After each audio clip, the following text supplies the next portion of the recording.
मेरे पहले जो कवि कविता पाठ कर रहे थे, एक बार उनके सम्मान में फिर से ताली बजाओ। हाँ, और उनका धन्यवाद व्यक्त करो कि उन्होंने पूरे कागज नहीं सुनाए। अभी 3-4 और बचे हैं उसमें, और वो आयकर अधिकारी हैं। हाँ, यहाँ सुना रहे हैं तो ताली बजा रहे हो, अगर घर पे आके सुना दी बहुत अच्छे। तो हंसना भी भूल जाओगे और बजाना भी भूल जाओगे, इसलिए एक बार और बजाओ। शशि भैया जिंदाबाद। बताओ बताओ, अब इतनी मुझे दिमाग की बात कर दी, यादव नहीं लगते। मुझे यादव यादव कह के डरा रहे हैं। मेरा उत्तर प्रदेश के और बिहार के राजनीतिक यादव परिवारों से कोई लेना देना नहीं है। ना मैंने चारा खाया है, ना मैंने टोटी चुराई है। मैं मध्य प्रदेश का ISI ब्रांड यादव हूँ। पहले इस्तेमाल करो, फिर विश्वास करो। जय हो, अगर विश्वास हो गया हो तो एक बार मेरे सम्मान में भी ढंग से ताली बजाओ। जय हो भाई साहब आपकी। आज तो पत्रकार तक हमारे को गंभीरता से नहीं ले रहा था, बोले यादव और कवि कब से हो गए। मैंने कहा क्यों, यादव गुंडे ही होते हैं क्या? सृष्टि का पहला कवि ही यादव था। अच्छा, भगवान श्री कृष्ण ने 18 अध्याय सुनाए थे कुरुक्षेत्र में। सुनाने वाले कृष्ण थे और सुनने वाला अर्जुन था। वो पहला अखिल भारतीय कवि सम्मेलन था जो बिना पेमेंट के हुआ था। 18 अध्याय सुनाने के बाद भगवान ने पूछा अर्जुन से कि लड़ रहा है कि और सुनाऊं? तो अर्जुन ने तुरंत हथियार उठाया। उसने कहा इससे लड़ के मरना ज्यादा ठीक है। हाँ, ताली और ठाके वाली बात अभी नहीं। मैं यादव हूं, मूर्ख बिल्कुल नहीं हूं। ताली और ठाके वाली बात तो आगे आ रही है। दूसरे दिन भीम ने पूछा अर्जुन से कि वो सुना रहे थे, तुम मुंडी हिला रहे थे, सब समझ में आ रही थी? तो अर्जुन ने बोला नहीं। बोले पूछा क्यों नहीं? बोले मैं पूछता तो वो फिर से भी सुना सकते थे। भाई तालियां उठाइए एक बार जोरदार। वाह, शशि भैया जिंदाबाद। अगर ताली नहीं बजाओगे तो अभी उनकी कविता फिर से शुरू हो जाएगी। अभी तो गंगा की सुनाई है, यमुना की है, शिप्रा की है, कावेरी की है, जितनी नदियां हैं उतनी। और उन्होंने कितने घाट बताए, बलिया से निकली, गंगोत्री से निकली, बलिया तक ही पहुंची है। अभी कलकत्ता तक पहुंचने में जितने स्टेशन है, अगर उनके नाम ले दिए तो परसों तक कवि सम्मेलन चलेगा। जी भाई साहब, हो गया। और आगे के लोग भी इतनी ताली ताली बजाया बजवानी है करो। कवि को। आप जेब में हाथ घुसड़ के बैठे, इतनी भी ठंड नहीं है। भाई मित्तल जी जेब में ही तो हाथ घुसेड़ेंगे। ये मित्तल है। भारत में देखा महाभारत सपरिदृश्य, मुझे कृष्ण जैसा अनुभवी बनना पड़ा। आइए, हाँ, चाय वाले इतनी बार आ रहे हैं बार बार, जबकि इतनी ठंड में चाय से कुछ नहीं होता है। ओए होए, हाँ, तालियां समझ में आ जाए तो आप बजा दिया करो। पंडित जी क्या काम प्रवचनकार खुद इस बात पे ताली बजा रहे हैं। बताइए है ना? कि भारत स्वामी जी माफी चाहता हूँ, मैं 4 पंक्ति मनीष पढ़ जी रहा बैठे हुए हूँ। हैं। मनीष जी, मैं मनीष जी गुरुवर। धर्म से मेरा अपना परिचय बता रहा हूँ। चूंकि उत्तर प्रदेश में आता हूँ तो यादव होने के कारण लोग मुझे अंडर एस्टिमेट करते हैं, इसलिए मुझे अपना परिचय देना पड़ेगा। मैं आपकी उपस्थिति में अपना परिचय दे रहा हूँ। और बड़े भाई डॉक्टर हरिओम पवार बैठे हैं, मेरी बड़ी बहन आदरणीय डॉक्टर सरिता शर्मा जी बैठी हैं। दोनों के चरणों में प्रणाम निवेदित करते हुए, दिनेश भैया बड़े हैं, उनके भी चरण स्पर्श करते हुए कविता शुरू कर रहा हूँ। सुनिए कि भारत में देखा महाभारत सपरिदृश्य, मुझे कृष्ण जैसा अनुभवी बनना पड़ा। विश्व रंग मंच पर स्वार्थ कनत देख, मुझे पर महारथ करवि बनना पड़ा। सजाई बलि वेदिका स्वतंत्रता पुजारियों ने, पढ़ा इतिहास तब हवि बनना पड़ा। और वही देश लंगूरों के हाथ लूटने लगा तो लेखनी उठा के मुझे कवि बनना पड़ा। वही देश लंगूरों के हाथ लूटने लगा तो लेखनी उठाई मैंने जब भी बसंत पर, जाने क्यों हमारा स्वाभिमान डोलने लगा। और चोली बिंदिया के गीत में न कभी गा सकूंगा, यही एहसास मन को टटोलने लगा। और देश की घिनौनी राजनीति देख देख कर राम की कसम अब रक्त खोलने लगा। और कामनी के नैनन को भूल गया और मेरा रोम रोम वंदे मातरम बोलने लगा। कामनी के नैनन को भूल गया और मेरा। मैं एक बड़े संस्थान में हूँ और उस संस्थान में हूँ जो संस्थान इस देश को उन्नति देता है, तरक्की देता है, काम देता है, रोजगार देता है, वैभव देता है, समृद्धि देता है।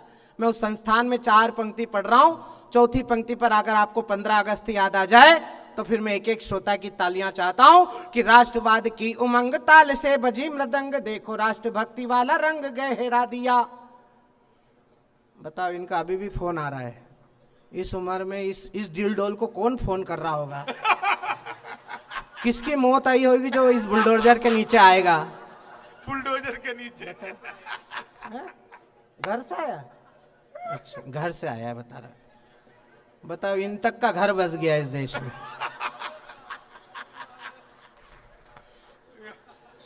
कि राष्ट्र जी यादव जी, इनको देख के ऐसा नहीं लगता कि महाभारत का घटोत्कच यहाँ बैठा? कवि सम्मेलन में हंसने के लिए कोई कोचिंग क्लास में जाना पड़ता है। देखो किस किस तरह के कवि हैं। सुनने लायक कम है, देखने लायक ज्यादा है। ये 2 तो बड़े ही नहीं हो पा रहे हैं। बताओ, जहां लोग शुरू होते हैं वहां ये खत्म हो रहे हैं।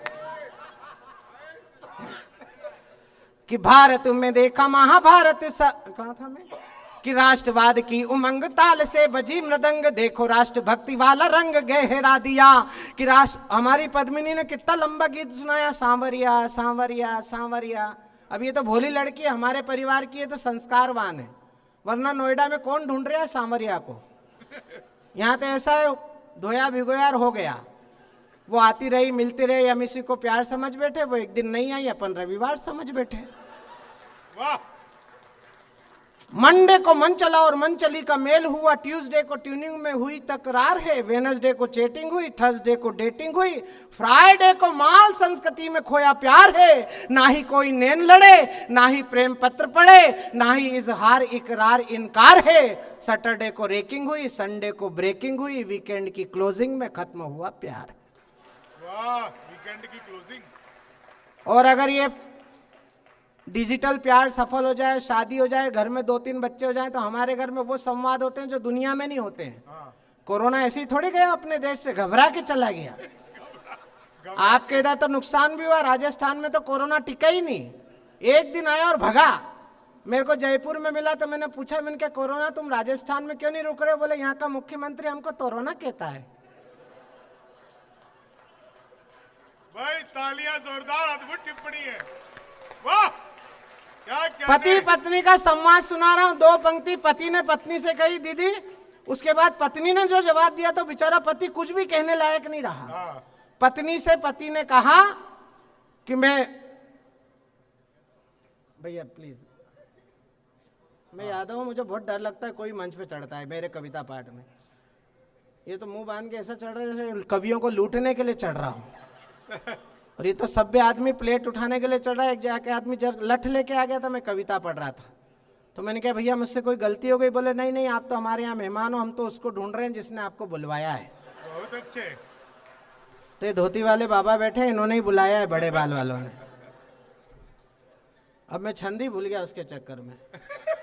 कि राष्ट्र कि पति बोला पत्नी से प्राण प्यारी समझाता, पति बोला पत्नी को प्राण प्यारी समझाता, जिंदगी को मेरी तूने बस धार किया है, मैं तो रस रंग की बहार समझाता गोरी, जिंदगी को मेरी तूने पतझार किया है। तो ताव खा के बोली मेरी तन्वी न छेड़ छेड़, झनकार को ही तूने तार तार किया है। और घर में जो 3 पांडुलिपियां ये खेल रही, इनको क्या विश्व बैंक से उधार लिया है। क्या बात है, वाह वाह वाह वाह। कौन कहता है नारी भारत में अबला है, इंदिरा ने दुनिया से लोहा मनवाया है। 2 शब्द हैं हिंदी के पास, एक अबला और एक सबला। हिंदी के बड़े जानकार पीछे बैठे हैं। जो लोग नौकरी करते हैं उनकी सबकी पत्नियां अबला होती हैं, क्योंकि 30 दिन नौकरी करते हैं, एक दिन तनख्वाह आती है तो बेचारी इंतजार करती कि अब ला। ताली बजाओ वरना हाथ यहीं रहेगा। अब ला। हम कभी, ये कलाकार, ये पुलिस वाले, हम सब की पत्नियां सबला होती हैं। 22 तारीख से निकले, कल घर पहुंचेंगे तो भगवती डेली पे ही खड़ी हो जाएगी कि सबला। इस मामले में हमारे डॉक्टर हरिओम पवार बहुत भाग्यशाली व्यक्ति हैं। इनको कोई नहीं कहता कि सबला, ये सबको बांटने का ही काम करते हैं। हमारे बड़े भाई हैं और जिन्होंने अपने व्यक्तिगत परिवार को छोड़कर अब राष्ट्र को अपना परिवार माना, या तो वो भीष्म पितामह हुए, या चाणक्य हुए, या योगी आदित्यनाथ हुए, या फिर डॉक्टर हरिओम पवार हुए। उनके सम्मान में आपकी तालियां बहुत कमजोर हैं, एक बार जोरदार तालियां बजाइए। मैं केवल 2 छंद पढ़ के अपने काव्य पाठ को विराम देता हूं, समय की सीमा सभी के लिए। कि राष्ट्रवाद की उमंग ताल से बजी मृदंग, देखो राष्ट्र भक्ति वाला रंग गहरा दिया। राष्ट्रवाद की उमंग ताल से बजी मृदंग, देखो राष्ट्र भक्ति वाला रंग गहरा दिया। ज्ञान विज्ञान खेल कला संस्कृति की तान, खूब सोना चांदी जीत वाला सहरा दिया। और आपने जगा दिया है स्वाभिमान सेना का, तो भारती के लालों ने भी कड़ा पहरा दिया। आपने जगा दिया है स्वाभिमान सेना का, तो भारती के लालों ने भी कड़ा पहरा दिया। वो लाल चौक से मिली थी हमको चुनौती कभी, लाल चौक से मिली थी हमको चुनौती कभी, देखो घर घर पे तिरंगा फहरा दिया। लाल चौक से मिली थी हमको चुनौती कभी। तो 47 में पूर्वजों से गलतियां जो हो चुकी थी, धारा तो हटा दी, अभी और भी हटाएंगे। दोस्तों से दोस्ती निभाएंगे जिस शौक से, पर दुश्मनों के आगे कभी सर ना झुकाएंगे। वो सीमाओं पे सरेआम गोलीबारी कर रहे जो, सावधान पत्थरबाजों हाथ तोड़े जाएंगे। वो लाहौर कराची ढाका पिंडी जरा धीरे धीरे, चप्पा चप्पा घाटी पे तिरंगा लहराएंगे। लाहौर कराची ढाका पिंडी जरा धीरे धीरे। गांधी के इस देश में भी वो समय अब आ गया है, गोलियों की भाषाओं से बात होनी चाहिए। हमारा दुर्भाग्य ये नहीं कि हम गांधी को कम मानते हैं, हमारा दुर्भाग्य ये कि हमें एक असली गांधी के चक्कर में कितने नकली बर्दाश्त करने पड़ रहे हैं। वाह। और जो सबसे ताजा गांधी है उसके तो क्या कहने हैं। ताजा गांधी भाई को यही पता नहीं आलू पेड़ में लगता है कि जमीन में बोते हैं।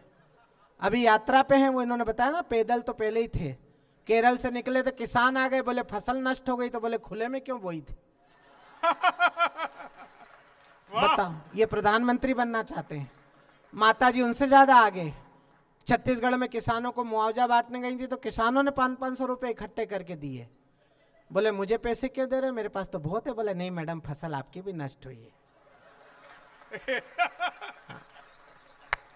कि गांधी के इस देश में भी वो समय अब आ गया है, गोलियों की भाषाओं से। अब मैं इशारे के 2 छंद पढ़ रहा हूं अंतिम। कि गांधी के इस देश में भी वो समय अब आ गया है, गोलियों की भाषाओं से बात होनी चाहिए। लाड़ प्यार तो बहुत जता चुके हो इनसे, अब सीधे सीधे साफ साफ बात होनी चाहिए। वो चाणक्य के बेटे हो ये, भूलते हो काहे साथी, चोटी में स्वाभिमान की गठन होनी चाहिए। और इस पार रह के उस पार की जो जय बोले, उनसे 2-2 हाथ मुलाकात होनी चाहिए। इस पार रह के उस पार की जो जय बोले। और एक ही संकल्प करिएगा आजादी के अमृत महोत्सव में कि हिंदू हो तो हिंदू रहो, जय जय श्री राम कहो। मन की भावनाओं का सम्मान होना चाहिए। हो मुसलमान दो अजान गूंजे आसमान, वतन परस्ती का मिजान होना चाहिए। और सिख पंथी हो तो गुरु ग्रंथ को करो प्रणाम, गोविंद सिंह सी राष्ट्रभक्ति शान होनी चाहिए। और वतन की आन बान शान पे कोई आंच हो तो दिल में सबसे पहले हिंदुस्तान होना चाहिए। क्या बात है।